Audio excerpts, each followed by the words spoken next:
Let's read the question. The question says an uncontrolled nuclear chain reaction forms the basis of option A nuclear power plant, option B hydrogen bomb, option C thermal power station and option D is atom bomb. ठीक है बच्चों, तो इस question के अंदर पूछा है कि अनकंट्रोल्ड न्यूक्लियर चेन रिएक्शन होगी, उससे क्या बनता है, यानी वो किसका बेसिस होता है। ठीक है बच्चों, तो इस क्वेश्चन को करने के लिए हम की कॉन्सेप्ट देख लेते हैं। और तो की कॉन्सेप्ट के अंदर हम देखेंगे कि जो न्यूक्लियर चेन रिएक्शन होती है वो हमारा, ठीक है बच्चों, तो न्यूक्लियर चेन रिएक्शन के अंदर क्या होता है कि जो हमारा एक न्यूट्रॉन होता है, लो एनर्जी न्यूट्रॉन, वो क्या करता है कि यूरेनियम 92 यूरेनियम 235 के साथ में क्या करता है, रिएक्ट करता है। ठीक है बच्चों, तो इससे क्या होता है कि यूरेनियम दो पार्ट के अंदर टूट जाता है, बेरियम एंड क्रिप्टॉन के अंदर। ठीक है बच्चों, बेरियम और क्रिप्टॉन के अंदर टूट जाता है। अब बेरियम का जो एटॉमिक नंबर होता है, ठीक है बच्चों, वो हमारा 56 होता है और एटॉमिक मास कितना होता है, 141 होता है।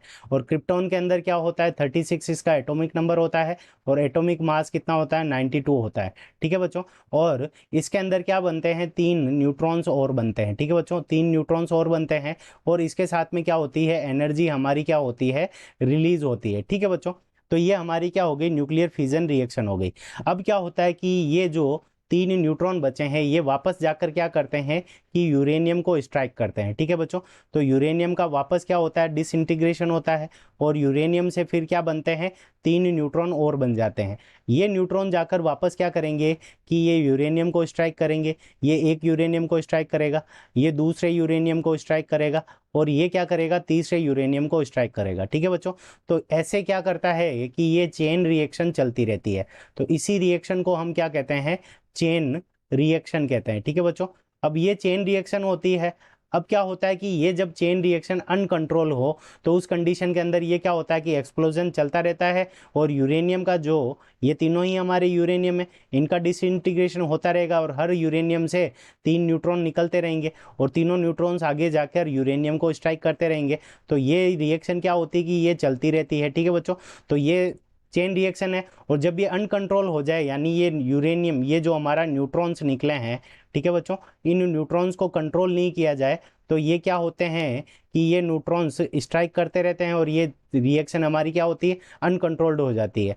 तो पावर प्लांट के अंदर तो इसको कंट्रोल करने के लिए क्या होता है कि कंट्रोल रोड्स यूज कर लेते हैं। ठीक है बच्चों, पावर प्लांट के अंदर क्या होती है, कंट्रोल रोड्स लगी हुई रहती है, जो इन जो न्यूट्रॉन्स होते हैं इनको क्या करती है, एब्जॉर्व करके जो ये रिएक्शन होती है इसको क्या कर देती है, कंट्रोल कर देती है।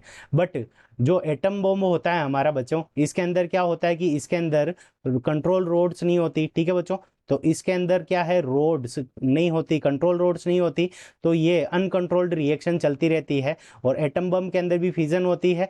तो इसलिए ऑप्शन डी हमारा क्या हो जाएगा, इस क्वेश्चन का करेक्ट आंसर हो जाएगा। I hope you understood it well, best of luck.